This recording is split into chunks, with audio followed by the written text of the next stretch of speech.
supaya engkau tidak harus membayar harga yang seharusnya tidak engkau bayar.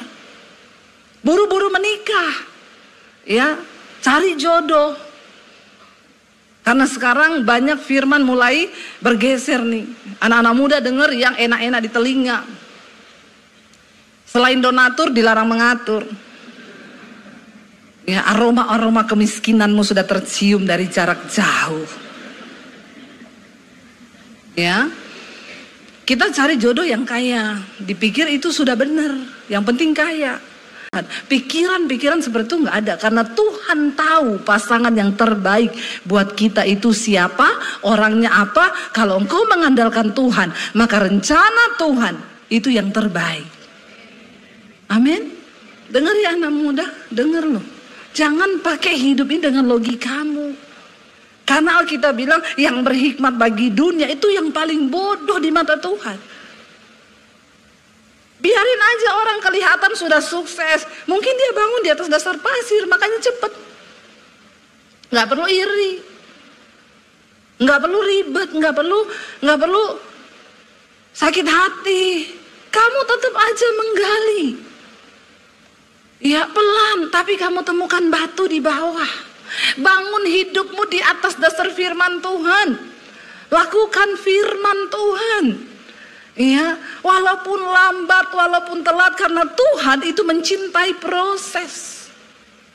Tapi manusia tidak suka, maunya semua yang serba instan. Kami bersyukur kami punya Tuhan yang seperti Engkau. Biar pujian ini bukan hanya keluar dari mulut kami sebagai sebuah lagu, tapi ini ungkapan hati kami. Sekali kami memilih Tuhan Yesus, kami mau menjadikan Engkau segala-galanya dalam hidup kami Tuhan. Karena itu berbicara bagi setiap kami hari ini. Tuhan, kami mau pakai waktu ini untuk mendengarkan isi hati Tuhan. Kami tidak ingin menyia-nyiakan waktu yang sudah Tuhan sediakan buat kami. Ini hidup kami, ini hati kami, ini pikiran kami, roh, jiwa, dan tubuh kami Tuhan. Roh Kudus urapi setiap kami, urapi hamba-Mu yang tidak ada apa-apanya. Dalam nama Tuhan Yesus, yang siap dengar firman Tuhan katakan bersama, tepuk tangan buat Tuhan Yesus. Silakan duduk Bapak Ibu, Shalom. Apa kabarnya hari ini? Walaupun ada masalah tetap haleluya. Tuhan Yesus berkata dalam Injil Lukas pasal yang ke-6 ayat 46, kita akan baca sampai dengan ayat yang ke-49. Injil Lukas 6 ayat yang ke-46, Yesus berkata begini, baca bersama 1, 2, 3. Mengapa kamu berseru kepadaku Tuhan, Tuhan, padahal kamu tidak melakukan apa yang... Ini ayat cukup keras saudara. Kenapa kamu berseru padaku Tuhan, Tuhan, tapi kamu tidak melakukan apa yang aku katakan? Ada yang tersinggung gak mendengar ayat ini? Ada yang tersinggung? Yang tersinggung angkat tangan. Ya, saya serius loh. Yang tersinggung angkat tangan. Yang tidak tersinggung, yang bingung angkat kaki. Kayaknya semua bingung ini ya. Saudara, ini ayat cukup keras dan menampar. Dan seringkali kita seperti itu kan. Kita berseru Tuhan, Tuhan. Ketika ada masalah kita datang sama Tuhan. Apa dikit kita sebut Tuhan. Ditanya agamamu apa, Kristen. KTP-nya agamanya apa, Kristen. Kristen itu berarti pengikut Kristus loh. Dan Tuhan bilang, mengapa kamu berseru padaku Tuhan, Tuhan, padahal kamu tidak melakukan ya apa yang aku katakan. Saya mau kasih contoh gini, kita sebagai orang tua nih, kita melahirkan anak. Anak kita pakai farm kita lagi di belakang. Ya, Pak Yosia Aldi Saputra. Anaknya di belakang pakai Saputra nggak ya? Pakai ya.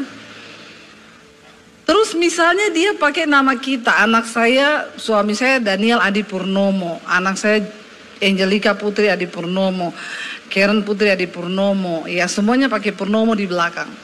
Untuk kasih tahu bahwa itu putrinya Purnomo, harusnya Purnomo dan Basir gitu ya. Jadi ada sayanya sedikit gitu ya, nggak ada andil-andilnya loh saya ini. Itu untuk kasih tahu sama orang bahwa itu anakku gitu. Terus dia lahir nih, pakai fasilitas kita, udah bawa-bawa nama kita. Ya, terus kita ngomong, dia bilang, nggak usah ngomong ya. Kita ngomong jangan pulang malam, dia pulang pagi. Ya, kira-kira Bapak Ibu, kalau anakmu yang menyebut namamu di belakang namanya, tapi dia nggak nuruti apa kata-katamu, hello. Kira-kira Bapak Ibu marah nggak? Ya marah dong. Bisa-bisa kita coret dari kakak toh. Ya ngapain lu pakai kakak saya kalau lu nggak mau dengar apa yang saya ngomong. Ya saya bilang sama anak saya, selama kamu masih tinggal di rumahnya mami sama papi, kamu ikuti aturan kita. Kalau kamu nggak ngikuti aturan kita, silakan cari tempat kos dan bayar sendiri. Loh itu orang tua yang benar toh, iya nggak Bapak Ibu? Atau ada Bapak Ibu yang ngomong, terserah lu tinggal aja, mau kayak apa, mau pulang pagi, nggak pulang juga terserah. Ada orang tua begitu? Itu pasti orang tua stres. Ya, ini Tuhan loh, Tuhan. Tuhan bilang kamu tuh ngaku-ngaku aku Tuhan. Kamu berseru padaku Tuhan. Tapi kamu nggak lakukan apa yang aku katakan. Ya, Tuhan aja kena mental loh sama orang Kristen ini. Ya kena mental saudara. Ini orang kok nyebut dirinya Kristen tapi nggak melakukan firman Tuhan. Jangan anggap santai loh keadaan ini saudara. Anak-anak muda denger ya. Ya jangan santai loh. Kamu merasa Kristen tapi kamu nggak menjadi pelaku firman. Maaf ya. Nggak ada jaminan. Lalu Tuhan tuh bilang begini saudara. Ayat 47 baca. 1, 2, 3.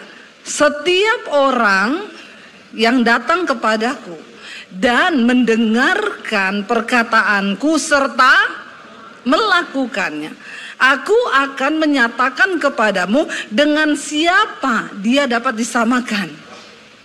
Kalau kita jadi orang Kristen mengaku Yesus Tuhan, kita dengar firman lalu kita melakukan, kita itu seperti kalau di Injil Matius dikatakan dia disamakan dengan orang yang bijaksana. Ada 2 jenis tipe orang Kristen, satu bijaksana, satu bodoh. Ya. Yang bijaksana itu yang bagaimana? Ayat 48 baca. Ia sama dengan seorang yang mendirikan rumah. Orang itu menggali dalam-dalam dan meletakkan dasarnya di atas batu. Ya, ketika datang air bah dan banjir melanda rumah itu tidak dapat digoyahkan karena rumah itu kokoh, karena dasarnya itu batu. Ya, orang yang mendengarkan firman dan melakukan, dia itu membangun kehidupannya itu di atas dasar yang kokoh, yaitu firman Tuhan. Sehingga kamu tidak perlu bayar harga yang harusnya tidak kamu bayar. Banyak orang mengalami kerusakan rumah, harusnya dia nggak bayar kalau dasarnya benar. Saudara, ketika orang membangun di atas dasar batu, ya, itu memang tidak seperti orang bangun di atas dasar pasir. Dulu saya berpikir, ini gimana sih Tuhan nulis ayat ini? Nggak ada lah orang bangun rumah di atas dasar pasir, apalagi di Indonesia kan. Bagaimana mungkin orang bangun di atas dasar pasir? Makanya saudara kalau ada duit, ya walaupun nggak ada duit juga rindulah pergi ke Israel. Nggak ada yang bilang amin loh. Imannya masih terbatas. Ya pasti langsung otaknya mikir, nggak ada duit, bagaimana bisa saya ke Israel? Ya, dulu saya juga nggak suka, ngapain sih orang Kristen ke Israel? Tapi satu kali suami saya bilang, "Say, kamu tuh pengkhotbah loh. Semua ayat-ayat di Alkitab yang ditulis tuh konteksnya itu di sana. Yesus pernah ada di sana. Ya kalau kamu ada kesempatan pergi, ya pergilah. Dan puji Tuhan saya pergi pertama memang tidak bayar. Langsung ditawari jadi pembawa, ya untuk bawa rombongan saudara. Dan saya baru lihat, oh ternyata di sana itu memang kan padang pasir, ya, tidak kayak di Indonesia toh. Nah kalau padang pasir itu digali, ya, kalau orang menggali dalam baru ketemu batu di bawah. Tapi banyak orang merasa dia sudah gali dalam, padahal masih pasir. Nah dia taruh tiang rumahnya di situ, dia bangun. Walaupun dalam, cukup dalam, tapi belum ketemu batu, masih pasir. Kalau orang bangun rumah taruh tiangnya di pasir, kalau datang hujan, ya, maka air akan membawa pasir, karena pasir itu dia tidak berat. Tapi kalau orang mau bangun di atas dasar batu, dia gali lebih dalam daripada yang pasir, saudara. Ketika yang mau cari batu ini, saudara, berkeringat itu, dia gali sampai dalam terus, masih pasir, masih pasir. Aku nggak mau, ini nggak kuat. Dia cari sampai dia ketemu batu. Dia gali lagi sedikit, keluarin mungkin batu-batu yang lain. Di bawah itu udah batu semua tuh. Nah itu kuat. Mungkin yang bangun di atas dasar batu tuh ngomong, ngapain sih lu? Ya lama banget gue udah jadi nih rumahnya. Kamu masih gali aja. Nggak apa-apa saudara. Supaya engkau tidak harus membayar harga yang seharusnya tidak engkau bayar. Buru-buru menikah, ya, cari jodoh. Karena sekarang banyak firman mulai bergeser nih. Anak-anak muda dengar yang enak-enak di telinga. Selain donatur dilarang mengatur. Ya, aroma-aroma kemiskinanmu sudah tercium dari jarak jauh. Ya. Kita cari jodoh yang kaya, dipikir itu sudah benar, yang penting kaya. Ya. Waktu menikah, buru-buru menikah, umur masih berapa, tapi karena ketemu kaya pengen cepet-cepet. Nilainya berubah nih, nggak atas dasar firman. Ketemu kaya, dibohongi terus. Tapi nyanyinya, kau berbohong, aku pun percaya. Kau dustai, aku terus cintai. Coba kau pikir di mana ada orang sebodoh ini. Tapi karena dia pikir kaya, ya sudahlah diterusin. Itu sana kok enggak nikah-nikah, masih berdoa, nunggu yang seimbang. Bukan cuma seiman, tapi seimbang. Enggak apa-apa, ya. Ini udah pesta. Ya, kau berbohong, aku pun percaya. Yang penting kaya. Sana belum nikah-nikah. Ditanya kapan lo nikah? Jika tidak hari ini, mungkin minggu depan. Jika tidak minggu ini, mungkin bulan depan.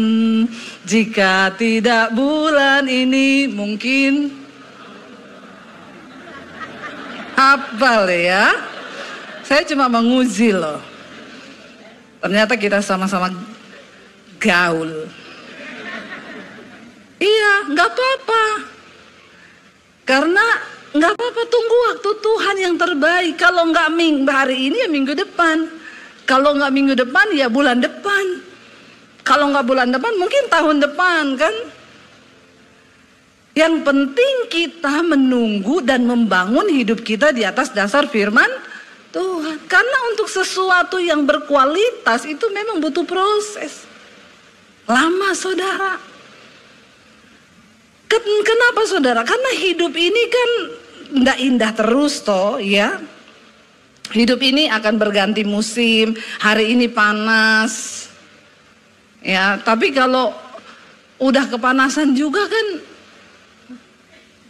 ya mau ngamuk orang kalau sudah panas terus toh. Kalau dingin tuh juga enak. Tapi kalau udah kedinginan juga nggak enak toh. Saya waktu ke Amerika pertama kali pengen lihat salju saudara. Ya, salju itu indah loh, bener nggak? Apalagi kalau foto-foto tuh pakai baju orang agak kampungan kan, baru pertama kali lihat salju gitu ya. Seneng ya lihat salju gitu ya, foto-foto. Waktu kita ke Amerika pertama, ke Colorado saudara, pas pulang perginya dari Colorado naik mobil ke Aspen, itu pegunungan terindah tuh di Amerika. Belum pernah pergi tuh, makanya tak ceritakan, biar lu tahu ya, biar tahu, tak kasih tahu loh. Pergilah kita saudara, ya nyetir mobil, sampai di sana perginya 2,5 jam cuman, pulangnya 12 jam. Kenapa? Kena badai salju. Salju itu indah, tapi kalau berubah jadi badai, tidak indah.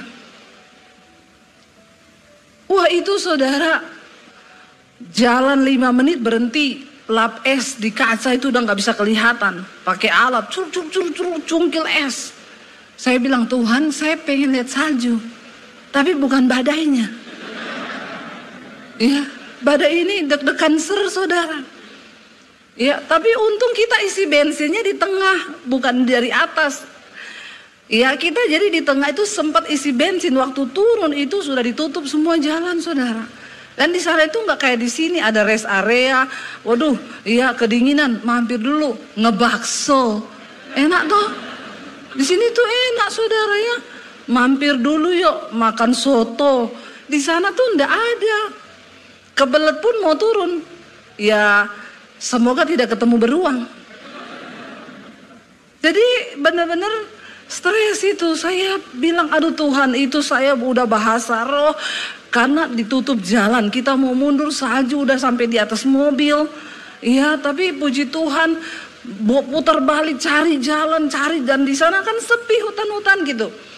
Akhirnya kita tembus saudara. Besoknya saya baca berita, 6 orang mati loh.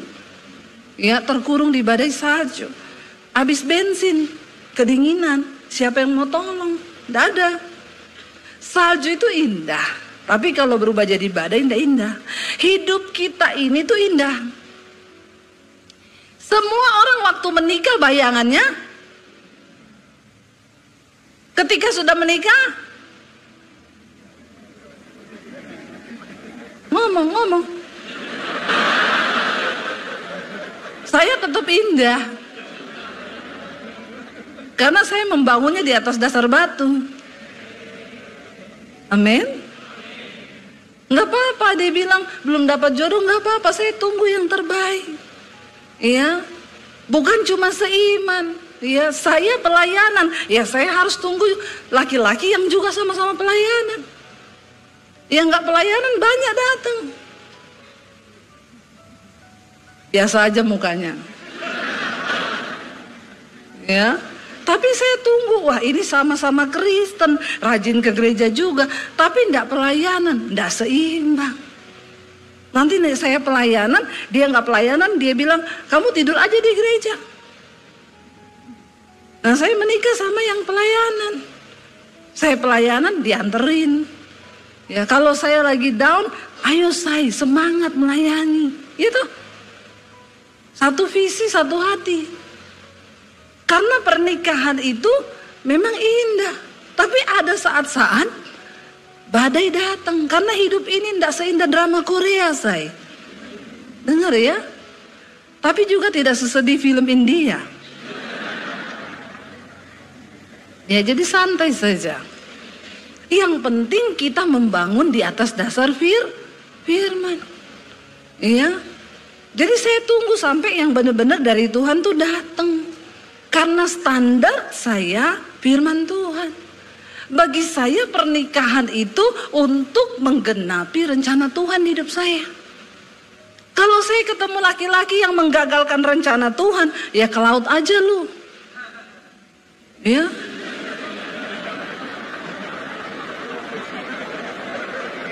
Ada yang keceplosan ketawa ya. Kayaknya pengalaman pribadi. Iya enggak saudara? Ngapain gitu? Buang waktu, buang tenaga, buang energi. Ya, kita menikah dengan orang yang salah itu Waduh, neraka saudara. Bayar harganya mahal. Bahkan banyak yang gak tahan bayar harga, pilih bercerai. Ya, makanya banyak orang membuang energinya, membuang ya kekuatannya untuk hidup yang sia-sia, yang harusnya dia tidak jalani. Tapi karena kau tidak taruh dasar hidupmu di atas firman Tuhan, sehingga kau lakukan kesalahan demi kesalahan yang sama. Ya, ada orang datang sama saya sudah capek Bu dengan hidup Bu. Kenapa? Saya sudah 3 kali nikah. Itu nikah apa doyan? Kenapa bisa 3 kali? Pertama dapat penjudi Bu. Saya nggak kuat, uang habis buat judi, lalu kami cerai. Saya nikah lagi yang kedua, ya dapat pemabuk. Ini namanya keluar dari mulut singa, masuk mulut buaya. Ya, dia nikah lagi sama yang ketiga, dapat pembohong Bu. Keluar dari mulut buaya, masuk mulut anakonda. Kenapa bodoh kau? Karena tidak baca Alkitab dan tidak melakukan Alkitab. Jangan cuma baca toh juga. Ada orang bangga, saya Bu sudah 5 kali selesai baca Alkitab. Tapi kelakuannya nggak ada tanda-tanda perubahan hidup. Terus ngapain lu bangga baca Alkitab 5 kali? Bukan soal 5 kali kamu baca, tapi ada nggak dari firman Tuhan yang sudah merubah hidupmu? Itu yang penting. Amin saudara. Yesus bilang ya memang mungkin tidak enak ketika kita mau membangun hidup di atas dasar firman Tuhan. Tidak enak. Dia menggali dalam-dalam. Ini bicara tentang bayar harga. Firman Tuhan bilang ampunilah orang yang menyakiti kamu, doakanlah musuhmu. Kira-kira melakukan itu enak atau tidak? Tapi dengan Tuhan yang suruh toh. Kau ke gereja tiap hari Minggu toh? Ada pendeta yang ajarkan sumpahi musuhmu, ada? Kirim guna-guna sama musuhmu, ada pendeta ajar begitu? Itu setan bukan pendeta itu. Ya, karena firman Tuhan yang benar berkata, doakan musuhmu. Dan itu tidak gampang saudara. Nah itu yang dimaksud gali dalam-dalam. Karena kalau kau lepaskan pengampunan, keuntungannya untuk dirimu juga. Supaya kau tidak kepahitan. Supaya mukamu nggak cepat tua, amin. Percuma kau anti-aging, mau perawatan apa, kalau hidupmu penuh kepahitan, kayak nenek sihir mukamu. Ya, Tuhan itu sudah tahu firman Tuhan itu paling baik. Kalau kita disuruh hidup kudus, ya hidup kudus saudara. Memang gak gampang, aduh saya ini tukang dugem, tukang mabok, tukang rokok, tiap malam minggu party-party. Tapi firman Tuhan bilang gak boleh begitu. Saya harus berubah nih. Bukan apa-apa, Tuhan sudah tahu itu. Janganlah engkau menjadi serupa dengan dunia ini. Orang dunia dugem silakan, tapi kamu anak Tuhan tidak boleh. Bukan apa-apa ya, gajimu cuma 4 juta. Kenapa mau sombong-sombong dugem lagi? Saya tahu tuh banyak anak-anak muda yang dugem tuh gaji cuma 4 juta itu. Kasbon lagi. Terima gaji tinggal 2,5. Terus kau dugem, please deh. Di mana akal budimu? Tuhan bilang untuk menyiapkan diri menjelang kedatangan Tuhan, siapkan akal budimu. Otak nih dipakai. Buat apa? Buat mikir. Amin. Hidup, ya. Pakai akal budimu. Jangan ikut-ikutin tren. Karena teman-temanku dugem, ya aku juga ikut. Udah pasti saudara. Orang-orang model begini, tapi kalau hari Minggu ke gereja. Iya. Udah gitu ngomong ke temennya, lu ke gereja nggak? Pagi apa siang? Kayaknya gue yang siang aja. Soalnya kan tadi malam baru dugem. Aduh, ya ke gereja tuh effort banget ya. Kayak Tuhan yang butuh dia. Saya tuh bingung lihat orang Kristen kayak begini saudara. Ya, kalau malam party, malam minggu dia party, minggu dia ke gereja, bikin status. Keseimbangan hidup.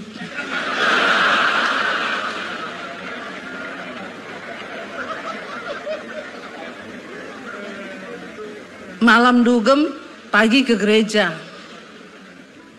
Ya, itu namanya kesenjangan rohani. Heran loh, heran. Lalu kamu anggap Tuhan tuh apa?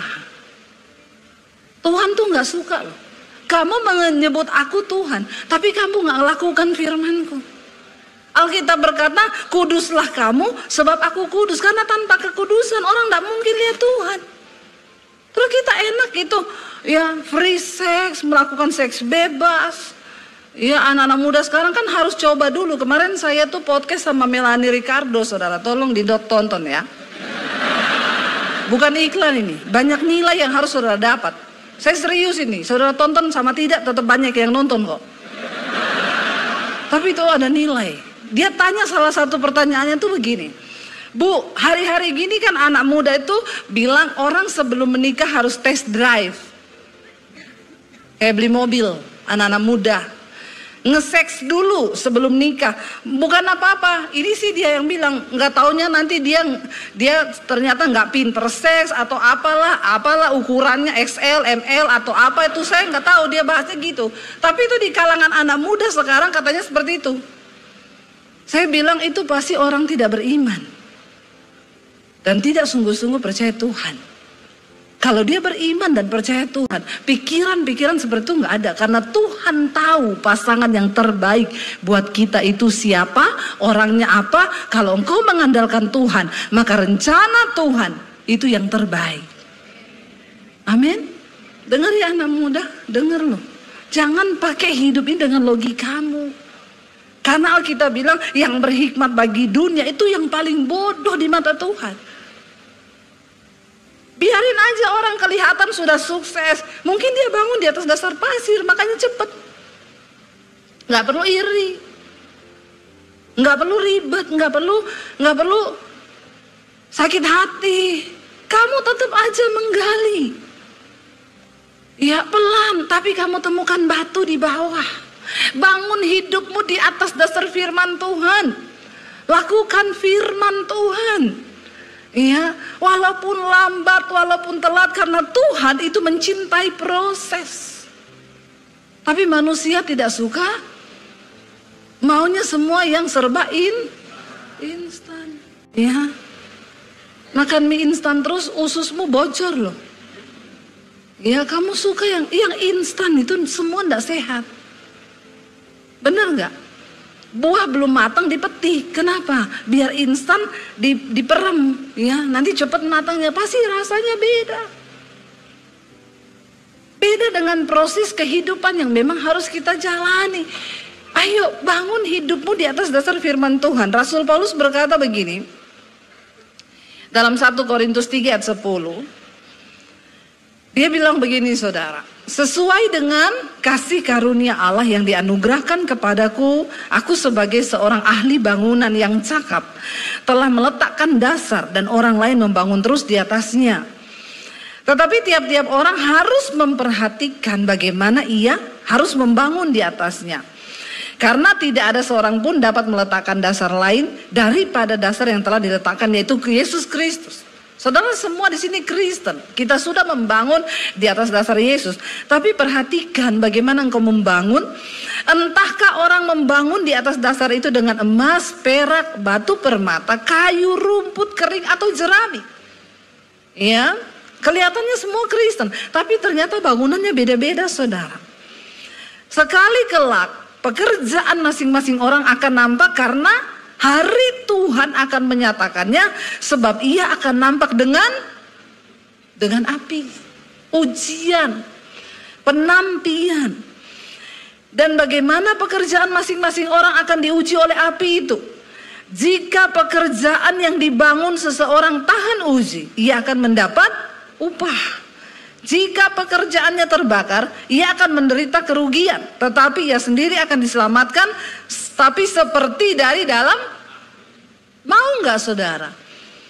Ujung-ujungnya sih selamat karena nggak menyangkal Yesus dan dapat kesempatan bertobat. Tapi selama hidup kau seperti dibakar dalam api. Selamat tapi modelnya gosong dan keriting angus gitu mau? Saya nggak mau lah. Ya, pekerjaan masing-masing orang tuh akan diuji dengan api, ujian.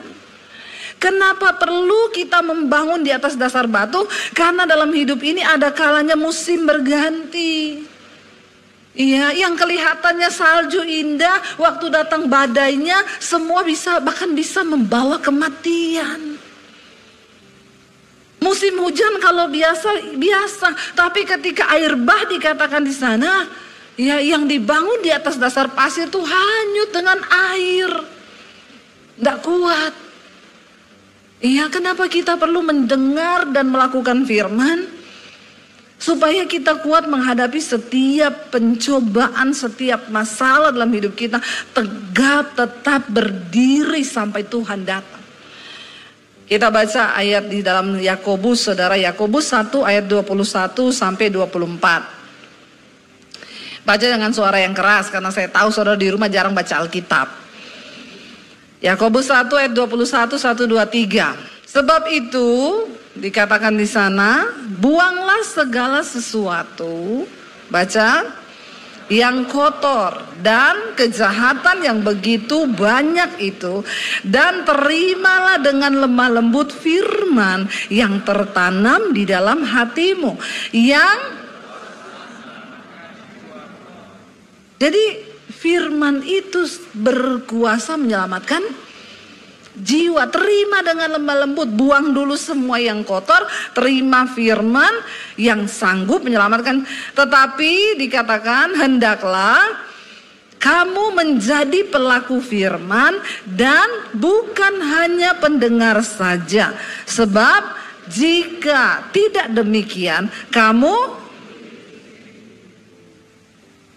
ada orang tipu dirinya sendiri, saudara. Banyak ternyata.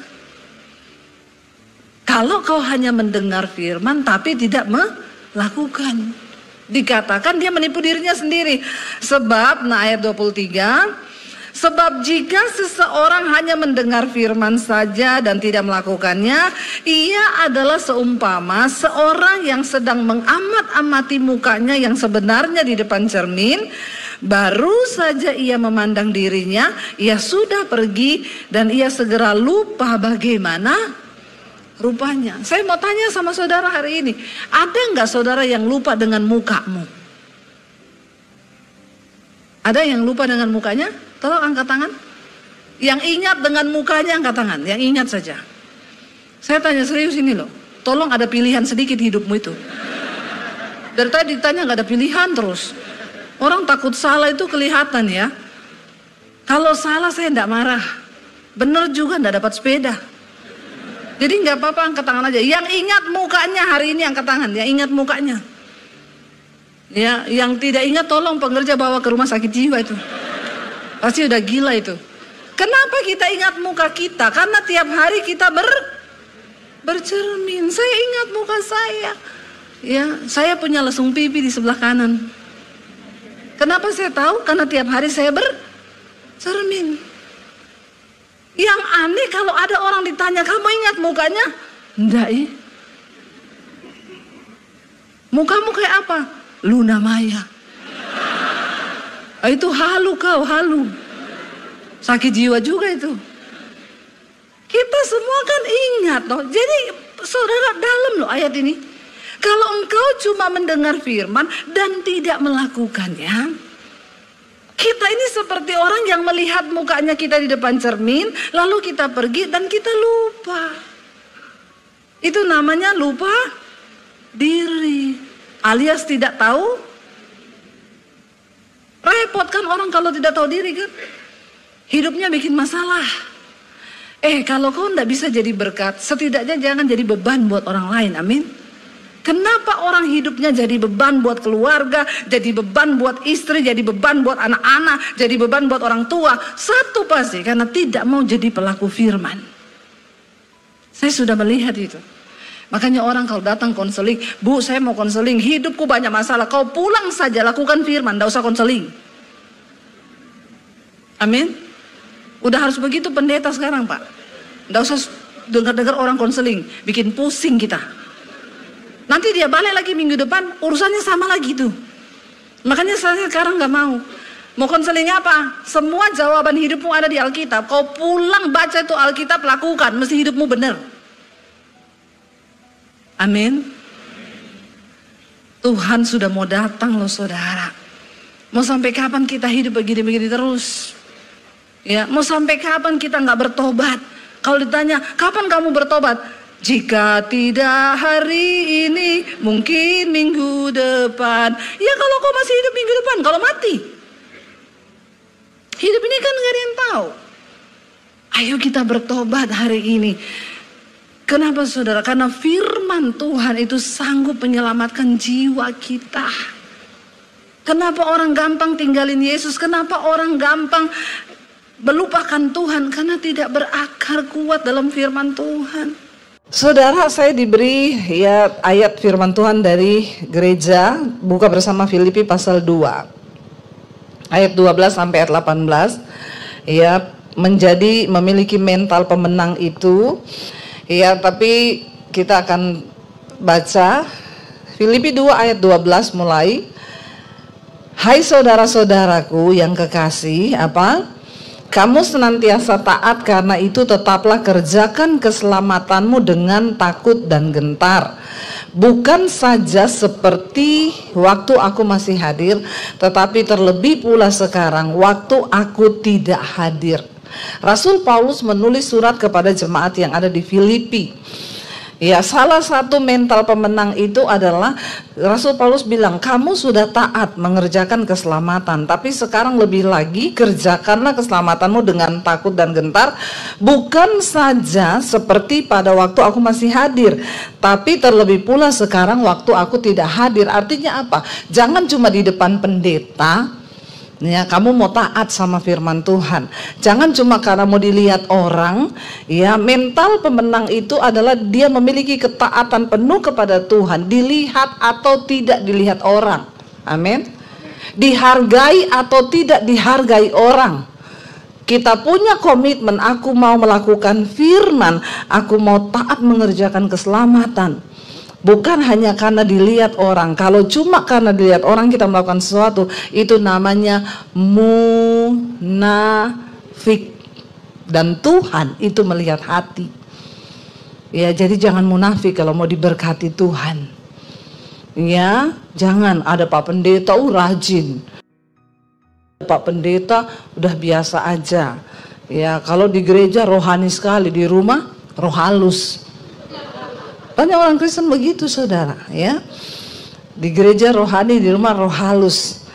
Tadi kayak Pak Petra bilang, benar saudara ya, kita memulai segala sesuatu dari diri kita sendiri. Pak Petra ini sudah jadi pengusaha, sudah kaya.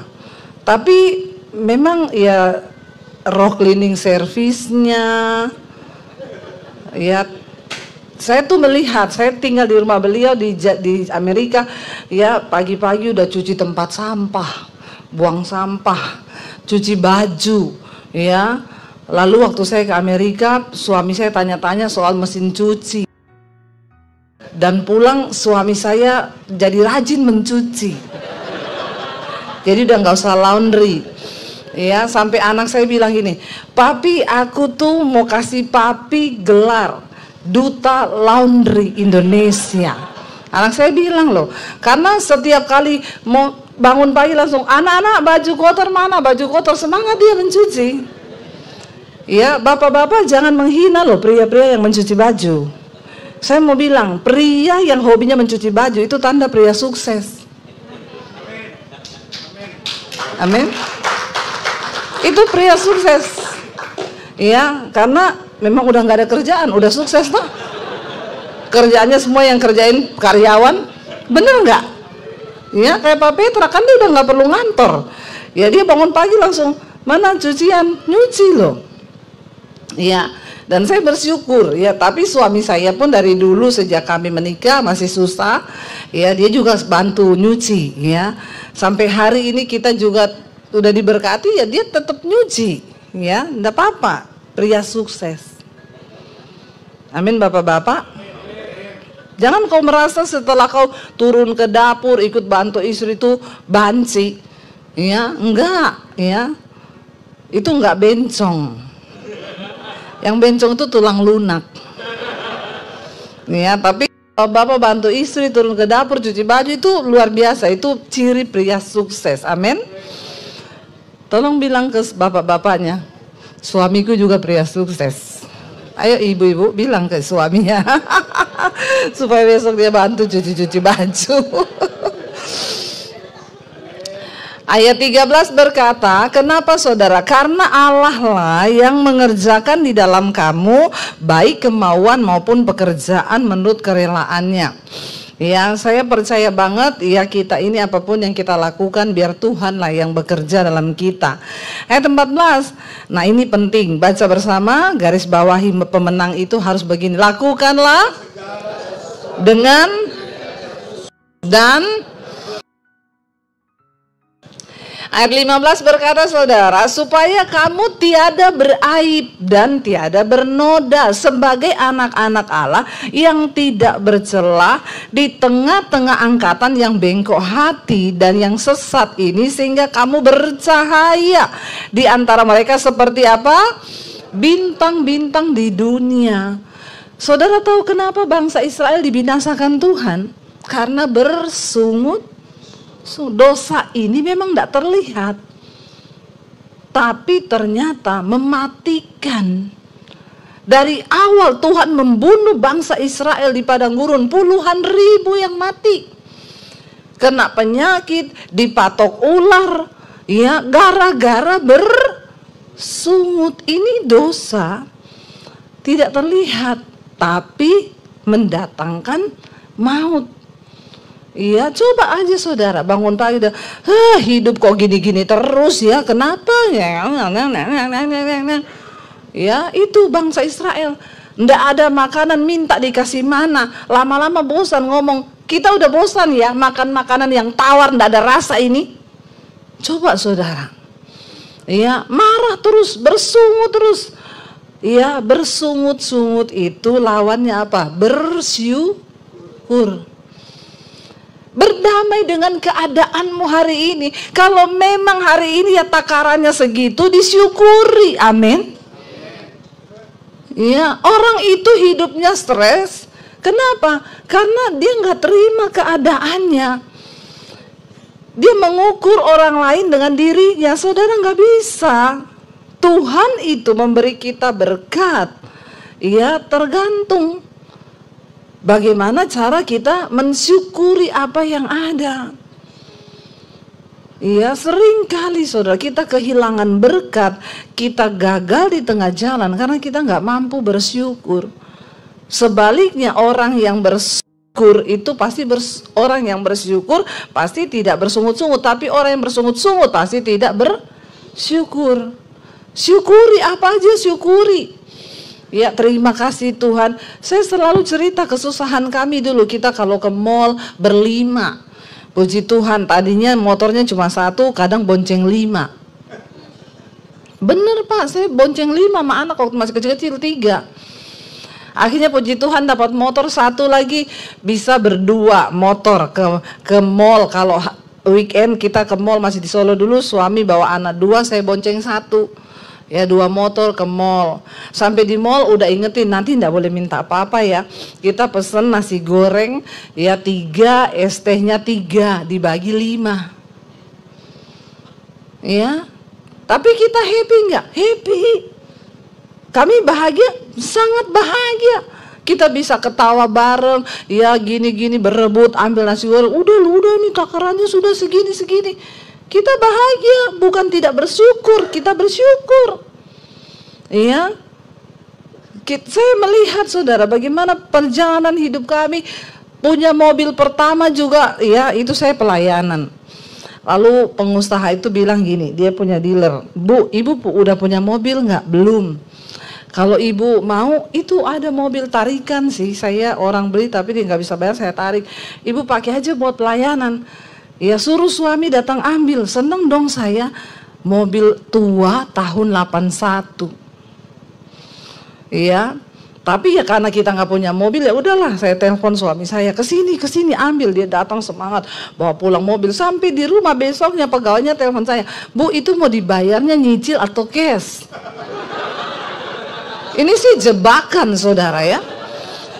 Saya juga udah malu ya, saya udah bawa itu mobil di situ. Oh ini dibeli, dijual toh. Iya kalau ibu mau cash 7,5 juta aja. Tapi kalau ibu mau cicil 14 juta, sebulan 500.000. Ya sudahlah, saya pikir ya buat kita pelayanan lah, nggak apa-apa lah. Iya memang juga kalau pelayanan ke ya. Tapi kalau saudara jadi orang kaya jangan begitu ya saudara. Pelitnya melitit ini. Sama hamba Tuhan lagi ya. Banyak orang kelihatan kaya tapi pelitnya minta ampun. Maaf ya, maaf. Ya saya ini nggak kaya-kaya banget tapi saya nggak pelit. Jadi jangan ukur orang kaya itu dari kekayaannya, tapi dari sikap hatinya. Akhirnya saya bilang ya saya bisanya cicil, nggak bisa saya cash, nggak ada uang 7,5 juta. Ya udah akhirnya kita cicil. Mobil tahun 81, mobil tua banget, kayak piara janda tua. Sakit terus. Maaf ya, ini yang ngomong tukang bengkel ibu-ibu, jangan marah sama saya. Hari ini masuk bengkel, besok masuk bengkel lagi tukang bengkelnya gini, Bu namanya beli mobil tua itu kayak pelihara janda tua. Hari ini sakit, besok pegelinu, lusa masuk angin, ya nanti 2 hari lagi, begitu ibu. Jadi ya sudah disyukuri aja.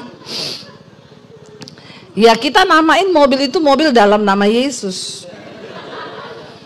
Kenapa saudara? Udah sama anak-anak seneng nih. Ayo ke rumahnya Mae ya, ke rumahnya Eyang. Iya udah naik mobil. Mau lewat jembatan tanjakan, suami saya bilang, Dek semua berdoa dalam nama Yesus. Biar nggak mogok. Ya, karena ini tanjakan. Anak-anak semua dalam nama Yesus, dalam nama Yesus. Ya Tuhan ajar kita beriman tuh. Biarpun naik mobil harus beriman. Bener saudara, nguk, mogok bener. Padahal udah dalam nama Yesus loh. Ya udah, suami saya bilang, anak-anak turunin saya cari beca. Jadi saya cari BMW beca merah warnanya. Naikin anak-anak 3, saya bawa ke rumahnya mertua. Ya udah suami panggilin montir lagi. Begitu, ya. Mau parkir di mall biasanya bisa dapat parkir di luar. Waktu itu penuh, cuma ada parkir di atas, udah terlanjur masuk lagi. Ya udah nggak bisa berhenti, naik aja tinggi, nggak apa-apa dalam nama Yesus. Dalam nama Yesus saudara semua, dalam nama Yesus. Suami saya gas, bunyi, pratok tok tok tok tok tok tok tok. Iya, ya Tuhan apa itu semua teriak dalam nama Yesus, darah Yesus. Aduh tiap naik mobil doa peperangan saudara. Knalpot jatuh. Pak Petra jangan tepuk tangan Pak. Bapak menghina loh itu. Saya turun, kan suami nyetir. Udah saya, kamu naik aja dulu karena ada mobil di belakang. Aku tak turun, angkat knalpotnya. Ini kisah nyata loh saudara. Makanya yang pria-pria itu kalau cari istri itu cari istri yang mental pemenang juga. Bisa angkat knalpot, angkat galon, ganti gas, kesetrum nggak mati. Puas. Ya, itu saya. Ya, itu mental pemenang bener. Jangan cuma cari pacar yang pintar dandan, yang muda-muda. Cari cewek dandan terus rambut kriwil-kriwil, body langsing, pakai high heel, pret. Nggak bisa diajak susah itu. Kau masih ada duit, dia seneng. Nggak ada duit, habis kau. Iya saudara, saya angkat itu knalpot panas karena kan ada mobil dari belakang. Ya udah cepat saya bawa. Itulah kisah perjalanan kami. Tapi bahagia, ketawa, sedih, nangis, itulah hidup tuh. Ya, karena hidup yang benar itu ada nangisnya, ya ada tertawanya. Kalau kau tertawa terus bisa lihat kanan kiri mau bilang jangan gila kau. Kalau pengen tertawa terus gila. Kenapa kita nggak boleh bersungut? Ternyata Alkitab bilang supaya tidak bercela. Pada waktu Yesus datang, orang-orang yang tidak bersungut-sungut itu menerima mahkota. Amin. Nggak usah bersungut, nggak usah bandingkan suamimu. Kamu itu mau kayak sana kerja dapat uang yang banyak. Iya, kenapa kau nggak nikah sama itu yang sana saja? Dia juga kan nggak suka sama kau. Iya, balas begitu aja bapak-bapak kalau ada istri yang suka ngomong begitu. Iya, ya sudah jatahnya saya itu dapatnya kau. Jadi ndak usah banding-banding ke, amin. Wong kok ngene dibanding-banding ke, disaing-saing ke, ya mesti menang. Ya, jadi jangan bersungut-sungut supaya kita ini seperti bintang. Ayat 16 dikatakan sambil apa? Berpegang pada firman kehidupan agar apa? Agar aku dapat bermegah pada hari Kristus, bahwa aku tidak percuma berlomba dan tidak percuma bersusah-susah. Kata Rasul Paulus. Ya, Rasul Paulus bangga dari pelayanannya. Saya juga percaya Bapak Gembala bangga kalau saudara itu jadi orang yang punya mental pemenang semua. Amin. Nggak usah apa-apa dikit Pak Gembala. Jemaat itu sekarang sakit perut telepon Gembala. Ya. Apalagi flu, telepon Gembala. Nggak bisa tidur, telepon Gembala. Ya, cari Tuhan sendiri, amin. Nanti kalau nggak dilayani pendeta, nggak ditelepon balik, pendetanya sibuk, ya, udah muntaber dia. Mundur teratur, tidak berkabar. Ngilang, pindah gereja. Bertobat. Saya selalu mengajarkan jemaat, cari Tuhan sendiri. Tidak ada pendeta hebat, tidak ada gembala yang hebat. Ya, makanya saya nggak mau kalau orang datang minta didoakan. Bu, doain saya. Kau bisa berdoa tuh. Yesus bilang masuk kamar, tutup pintu, berdoa. Itu doa yang didengar. Jangan titip doa. Doa yang paling benar yang didengar Tuhan adalah doa yang lahir dari hatimu. Yesus bilang di tempat yang tersembunyi, kalau kau mau berdoa, masuk kamar, tutup pintu, berdoalah di tempat yang tersembunyi, supaya Bapamu yang ada di tempat yang tersembunyi menjawab doamu dari tempat yang tersembunyi. Ya, bukan berarti ketika saya yang doakan terus dijawab. Enggak. Ya, enggak ada pendeta hebat. Yang ada Tuhan yang hebat dengan imanmu yang hebat. Amin. Ya, saya mau mengajar jemaat ini, jangan titip doa. Enggak usah titip doa. Ya, karena kita pendeta tidak akan menangis buat kau. Saya ngomong jujur di mimbar. Kita menangis buat jiwa-jiwa, oke. Saya nangisi tanah Papua kemarin, saya nangis buat Papua. Karena itu hati Tuhan. Saya nangis buat Indonesia, tapi saya tidak akan nangis buat Pak Bambang. Amin. Udah gitu orang Kristen sekarang, Bu, doain ya suami saya ini pas tukang selingkuh, tukang mabok, tukang begini. Saya bilang berdoa, Bu. Ibu cuma suruh saya berdoa. Ya memang itu jawaban yang paling tepat.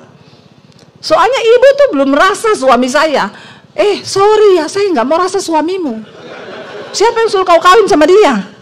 Enak aja suruh rasa suamimu. Saya udah punya suami sendiri. Iya, rasa sendiri tuh. Siapa suruh kau pilih dia? Makanya ini yang muda-muda kalau pilih jodoh, buka mata lebar-lebar. Jangan bilang cinta itu buta, cinta itu pret. Kau ketemu laki-laki tukang gombal ngomong aja pret. Ya, diuji segala sesuatu. Ya, cari yang sesuai firman Tuhan. Amin. Ya, jangan bersungut-sungut. Mari lakukan supaya Rasul Paulus bilang, aku ini bersyukur, tetapi sekalipun darahku dicurahkan pada korban ibadahmu, imanmu, aku bersuka cita. Rasul Paulus bilang, aku mati pun untuk ibadahmu. Aku rela. Kenapa? Asal imanmu itu teguh. Amin. Jadi nggak sia-sia. Ya, saya juga khotbah gini, saya senang kalau itu masuk di otak saudara, turun di roh, di jiwa, dan itu mengubahkan hidupmu. Itu puji Tuhan, haleluya 12 kali. Ya, buat apa kita dengar khotbah? Kan supaya hidup kita berubah toh. Kenapa orang Kristen hidupnya nggak berubah-berubah? Karena kalau dengar khotbah, ini harusnya buat si A ini, sayang dia nggak datang. Kalau dengar khotbah ini harusnya buat iparku, sayang dia tidak datang. Kita nggak pernah terima firman dengan lembut untuk mengubahkan hidup kita. Aku nih, tukang bersungut nih, aku ini. Amin ibu-ibu. Baru segini aja nggak ada yang amin. Firman Tuhan loh ini. Amin. Kenapa kita nggak pernah berubah? Kita tolak semua firman, kita tolak. Satu kali saya ini dapat kiriman ayat. Saya nggak tahu dari siapa. Masuk ya. Kata-katanya itu begini, pakailah perkataan yang lemah lembut untuk membangun, jangan perkataan yang kasar gini. Saya baca, kalau orang hatinya benar, hidupnya benar, dia terima firman gitu, apa yang dijawab? Saya balas gini, amin, terima kasih Tuhan berkati kan. Karena saya merasa diberkati, saya terusinlah firman itu ke satu orang. Saudara tahu responnya? Oh, jadi kamu pikir selama ini kata-kata saya menyinggung, selama ini saya berkata-kata nggak pernah lembut. Dalam hati saya itu setannya udah keluar. Baru dikirimi firman gitu, saudara. Loh, saya dikirimi orang, saya ini hamba Tuhan loh. Dikirimi jemaat. Ya saya bilang amin, yes, puji Tuhan, terima kasih Tuhan berkati. Itu hatimu normal, kau waras otakmu. Tapi banyak orang Kristen yang tidak waras. Maaf ya, saya khotbah memang begini ya Pak. Bapak jangan tiru, ini hanya dilakukan oleh para ahli saja. Bapak gembala, jangan tiru khotbah saya, nanti pada kepahitan semua nih jemaat. Ini yang bisa cuma saya Pak. Ya. Benar enggak? Kenapa banyak orang itu hidupnya nggak pernah berubah, orang Kristen? Dapat ayatnya tersinggung. Bagaimana lu bisa berubah? Bagaimana kamu hidupnya bisa diperbarui? Dapat ayat firman tersinggung dia. Kepahitan loh. Lah kalau orang kirim firman, kamu marah, yang kamu marah siapa? Tuhan toh. Berarti itu yang Alkitab bilang, kamu menolak firman, menolak didikan. Makanya hidupnya orang begini pasti nggak mungkin bahagia, saudara. Ya, terimalah firman itu dengan remah lembut, masuk dan mengubah hidup kita. Supaya kita berubah, nasib berubah, ya. Saudara, perubahan nasib itu mengikuti perubahan karakter. Kalau kelakuanmu nggak berubah, maaf, nasibmu ya gitu-gitu terus. Bukan cuma itu, anak cucumu juga menderita. Ya, apa yang kita mau ajarkan kepada anak cucu kita kalau kita sendiri nggak berubah? Saya melihat orang-orang yang nasibnya berubah itu pasti karena kelakuannya berubah. Dan firman Tuhan berkata, Alkitab itu, ya, dia itu berguna untuk apa? Menyatakan kesalahan, mendidik orang dalam kebenaran, merubah kelakuan. Nah, orang Kristen kebanyakan tiap minggu datang di gereja, tapi kelakuannya tidak berubah. Yang tukang tersinggung tetap tukang tersinggung, ya, yang tipe-tipe sombong juga banyak. Ya, oh, belum tahu ya dia itu. Belum tahu saya ini siapa lah, sopo. Paulus aku kenal, Yesus aku kenal, kau siapa? Nggak usah merasa penting, amin. Ya, biasa aja hidup ini, saudara. Ya, mental pemenang itu adalah orang-orang yang melakukan untuk Tuhan, tidak bersungut-sungut. Kita percaya segala yang terjadi dalam hidup kita itu adalah Tuhan izinkan. Nggak usah terlalu dipikir, nggak usah terlalu kepahitan. Tuh loh, anak mantu saya berbuat kepada saya begini-begini, memang anak mantuku itu. Lalu kau merasa kau paling korban perasaan? Ya. Saya temuin banyak orang-orang itu menderita karena ulahnya sendiri. Dia terlalu baper, koper, bagasi. Apa itu baper? Bawa perasaan, koper, korban perasaan. Nah, jadinya bagasi, bahagia enggak, sedih iya. Bilang kanan kirimu, jangan baper, koper, nanti bagasi loh. Ya, apa dikit korban perasaan, apa dikit ini, apa dikit, hingga kepahitan sama mertua, kepahitan sama ipar. Hidup kita cuma berputar-putar di situ dan setan menipu kita sampai akhirnya nasib kita nggak berubah-berubah. Tuhan nggak bisa berkati. Amin, saudara.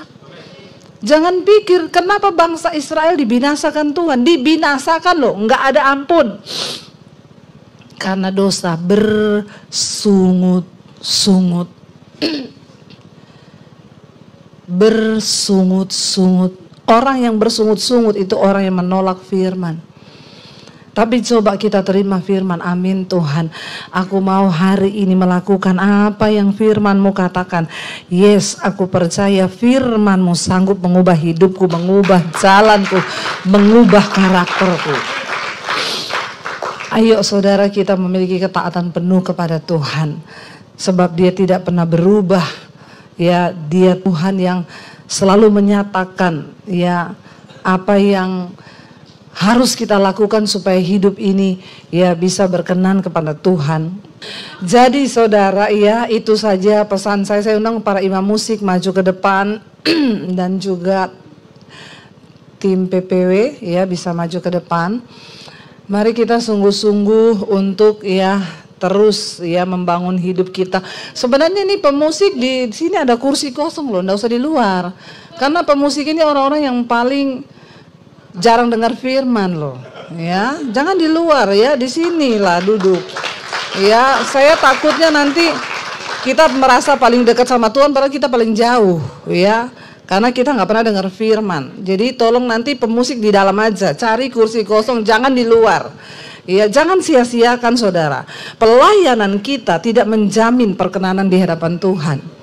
Banyak orang pintar melayani, tapi kalau kita nggak dengar firman, buat apa? Ya. Buat apa saudara? Ya, jadi ayo kita hidupkan iman kita dengan firman Tuhan. Ya, pelayanan tanpa ketaatan juga buat apa? Ya, hamba Tuhan juga nggak mau dengar firman, buat apa? Karena kita ini selalu lapar dan haus akan firman itu, kita dengar firman aja kurang loh, kurang ya. Kurang saudara. Makanya mari kita terus bangun iman kita di hadapan Tuhan. Ya, kita nyanyi pujian tadi yang mau firman. Kita percaya bahwa ya janji dan firman Tuhan itu tidak pernah berubah saudara. Bangkit berdiri bersama.